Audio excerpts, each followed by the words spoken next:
السلام علیکم دوستوں اور ساتھیوں، آج کی ویڈیو ایمپریس مارکیٹ کے متعلق ہے تاکہ وہ سینئر دوست جنہوں نے یہ دور دیکھا ہے وہ اپنی یادیں تازہ کریں اور نئے لوگ اس دور کے متعلق آگاہی حاصل کریں۔ ایمپریس مارکیٹ وکٹورین طرز تعمیر کی ایک عظیم اور قدیم عمارت ہے جس کا نقشہ بھی ایک بڑی مارکیٹ کی طرز پر ہی بنایا گیا تھا۔ اس وسیع و عریض عمارت کے کئی داخلی دروازے ہوتے تھے، تاہم مرکزی دروازہ سامنے فیریئر روڈ پر ہی کھلتا تھا۔ اس کے چاروں اطراف کھلے میدان تھے۔ عمارت میں مختلف سیکشن بنائے گئے تھے، جا بجا بڑے بڑے ہال اور ان میں چھوٹی بڑی دکانیں بنی ہوئی تھی۔ اس بات کا خاص اہتمام کیا گیا تھا کہ اس حصے میں صرف ایک ہی نوعیت کی اشیاء دستیاب ہوں۔ اس طرح پرچون، سبزیوں، گوشت، مسالوں، حتیٰ کہ کتابوں کی دکانوں کے سیکشنز بھی ہوتے ہیں۔ اندر بنی ہوئی راہداریوں کے ذریعے ایک حصے سے دوسرے میں بآسانی جایا جا سکتا ہے۔ زندہ مرغیوں اور پرندوں کی بھی کئی دکانیں تھیں۔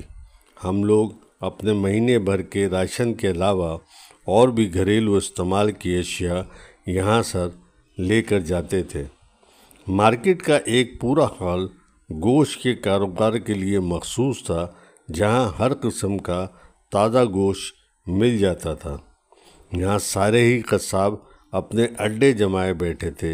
گوشت بہت سستا ہوا کرتا تھا جو ہر ایک کی پہنچ میں تھا۔ میری یادداشت کے مطابق چھوٹا گوشت 1.25 روپے اور گائے کا 10 آنے سیر ہوا کرتا تھا۔ ہر کوئی اپنی ضرورت کے مطابق گوشت لے لیتا تھا۔ تب پاؤ بھر گوشت اور آدھا پاؤ بھی مل جاتا تھا، جو کسی پاؤ بھر گوشت اور آدھا کلو گوشت بھی مل جاتا تھا۔ قیمہ بنوانے والے خریداروں سے بھی قصاب عزت اور اخلاق سے بات کیا کرتے تھے۔ ریفریجریٹر اور فریزر کسی کے گھر میں نہیں ہوتے تھے، اس لیے لوگ صرف اتنا ہی گوشت خرید لے جاتے جتنا کہ اس دن کی ضرورت ہوتی تھی۔ سالم یا آدھا بکرا کٹوا کر ساتھ لے جانے کا کسی نے سوچا بھی نہ تھا۔ 1.5 سیر گوشت خریدنے والا بڑا گاہک سمجھا جاتا تھا۔ ملکہ سیکشن سے مرغیاں بھی مل جاتی تھی۔ بہت اچھی دیسی مرغی 8-10 روپے میں مل جاتی تھی۔ یہ گاہک کو زندہ ہی تھما دی جاتی تھی، جس کا مطلب یہ تھا کہ جاؤ خود اپنے گھر میں ذبح کرو اور جیسے جی کرے بناؤ۔ مجھے اچھی طرح یاد ہے کہ تب گھر کا کوئی بڑا ہی یہ کام کرتا تھا اور ساتھ بیٹھے ہوئے بچے اس کے پر نوچنے میں اس کی مدد کیا کرتے تھے۔ فارمی برائلر مرغیاں اور چوزے ابھی ایجاد ہی نہیں ہوئے تھے۔ پرچون کی اشیاء اور راشن والا سیکشن سب سے بڑا تھا، جہاں بوریوں کے حساب سے آٹا، چاول، دالیں وغیرہ دستیاب تھی، اور تب کی قیمتیں سن کر آپ کے ہوش اڑ جائیں گے۔ آٹا 8 سے 10 روپے من اور اچھا چاول 20 روپے من بآسانی دستیاب تھا۔ مٹی کے تیل کا ٹن 10-12 کا مل جاتا تھا۔ چینی کی کچھ قلت تھی، وہ بازار میں کم ہی ملا کرتی تھی۔ اس کے لیے راشن ڈپو جانا پڑتا تھا، جہاں راشن کارڈ پر گھر کے افراد کے اندراج کے مطابق 1.25 روپے سیر چینی مل جاتی تھی۔ یہاں رک کر آپ کو بتاتا ہوں کہ یہ چینی ہی تھی جس کی قیمت صرف 4 آنے بڑھ کر 1.5 روپے سیر ہو گئی تھی، تو صدر ایوب خان کے خلاف ہنگامے کھڑے ہو گئے تھے اور ان کی حکومت کو ٹھیک ٹھاک دھچکا پہنچا تھا۔ ڈالڈا گھی جو ابھی تازہ ہی متعارف ہوا تھا، 5 سیر والا ڈبہ 5 روپے کا، اور دیسی گھی کا 18 سیر کا کنستر کوئی 75 روپے یا 80 روپے کا مل جاتا تھا۔ یہ تب بھی رسوئی گھروں کی سب سے مہنگی چیز ہوتی تھی۔ غریب اور متوسط گھرانے کے زیادہ تر خاندان کھانا پکانے کے لیے سرسوں کا تیل ہی استعمال کرتے تھے، اور خوشحال لوگوں کے لیے اندرون سندھ اور پنجاب سے کنستروں میں ہی دیسی گھی کا آیا کرتا تھا۔ لیکن آج سرسوں کے تیل کی قیمت بھی کوکنگ آئل کے برابر ہے۔ ایمپریس مارکیٹ کے کونے میں اسکول کی درسی کتابوں کی بھی 8-10 دکانیں تھیں، جہاں نئی کتابوں کے ساتھ پرانی اور استعمال شدہ کتابیں بھی آدھی یا پون قیمت پر مل جاتی تھی۔ ناگہانی صورت اور فوری رقم کے حصول کا یہ ایک بہترین ذریعہ بھی تھا، کیونکہ دکاندار ہر وقت پرانی کتابیں اونے پونے داموں خریدنے کو تیار بیٹھے ہوتے۔ تھوڑا بہت بھاؤ تاؤ کر کے طے شدہ رقم ہاتھ میں تھما دیتے تھے۔ جب کوئی طالب علم اکیلا ہی اپنی کتابیں بیچنے آ جاتا تو دکاندار اس سے یہ سوال ضرور کرتے تھے کہ وہ کورس کی یہ کتابیں کیوں بیچ رہا ہے، اور یہ کہ آیا اس فروخت کا علم اس کے گھر والوں کو بھی ہے یا نہیں۔ تب کئی برس تک نہ تو وزیر تعلیم اور نہ ہی اسکول اور کالج کا نصاب بدلتا تھا، اس لیے طالب علم اپنی کتابوں کو خراب ہونے سے بچانے کے لیے ان پر مومی کاغذ کا غلاف چڑھائے رکھتے تھے، جسے براؤن پیپر بھی کہا جاتا تھا، اور بعض لوگ کفایت شاعری کے لیے کیلنڈر کے اخبار کے صفحات سے بھی کاپی اور کتابوں پر کور چڑھاتے تھے۔ یہ ان کتابوں کو بڑی احتیاط سے استعمال کرتے تھے تاکہ ان کی اگلی کلاس میں جانے کی صورت میں وہ ساری کتابیں اپنے پیچھے آنے والے بہن بھائیوں کے کام آ جائیں، یا پھر وہ انہیں اسے مارکیٹ میں جا کر بیچ آتے اور اس میں کچھ اور پیسے ملا کر اگلی جماعت کی کتابیں لے آتے تھے۔ جب اسکول کا نیا سال شروع ہوتا تھا تو ان دکانوں پر دن رات ایک ہجوم رہتا تھا، جہاں والدین اپنے بچوں کو نئی کتابیں دلانے آتے تھے۔ کتابوں کے علاوہ یہاں طالب علموں کے لیے متفرق اسٹیشنری کی چیزیں اور سرکاری اسکولوں کے یونیفارم اور بوٹ وغیرہ بھی مل جاتے تھے۔ گویا ایک ہی چھت تلے ہر شے موجود تھی۔ اب یہ زیادہ تر کاروبار اردو بازار کراچی میں ہوتا ہے۔ ہر چند کہ ان دنوں یوں کھلم کھلا محبوب کو یا ہسپتال میں داخل مریض کو پھول دینے کا رواج نہیں تھا، پھر بھی ایمپریس مارکیٹ میں 1-2 دکانیں پھول والوں کی بھی تھی۔ کچھ نسل کے یا درآمدی پھول نہیں بلکہ گیندے، گلاب اور موتیا وغیرہ ہی ہوتے تھے۔ کچھ پھولوں کے بنے ہوئے ہار اور گجرے شادی پر دولہا دلہن کو پہنانے کے لیے دستیاب تھے۔ اس کے علاوہ حج کے مقدس سفر سے واپس آنے والے حاجیوں کے لیے گلاب کے ہلکے پھلکے ہار بھی رکھے جاتے تھے۔ سیروں کے حساب سے گلاب کی پنکھڑیاں بھی مل جاتی تھی، جو کسی سیاستدان یا دولہا دلہن پر نچھاور کرنے کے لیے، اور قبروں پر بھی ڈالی جاتی تھی۔ ان پھولوں کی تازگی برقرار رکھنے کی خاطر دکاندار تھوڑی تھوڑی دیر بعد ان پر پانی کا چھڑکاؤ کرتے رہتے تھے۔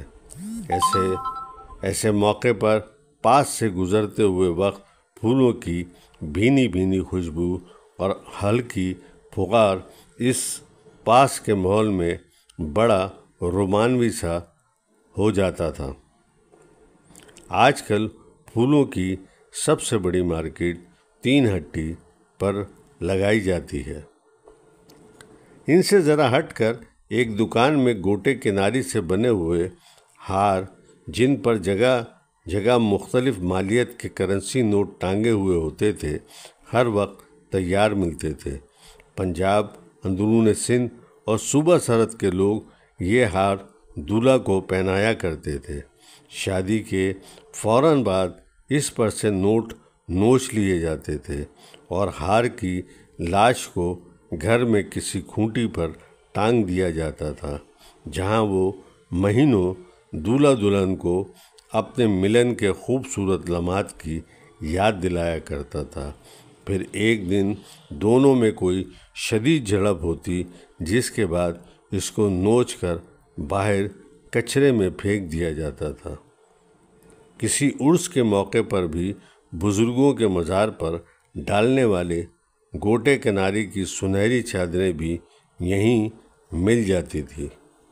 ایمپریس مارکیٹ کی اندرونی حالت پر زیادہ تفصیل میں جانا مناسب نہیں ہے، بس یہ سمجھ لیجئے کہ یہ اپنے زمانے کا ایک بہت بڑا شاپنگ مال ہوتا تھا، جہاں سوئی سے لے کر سبزیوں کے بیج، توے، چمٹے، پھونکنی کے علاوہ بالٹیاں، لوٹے اور ڈنر سیٹ تک مل جاتے تھے۔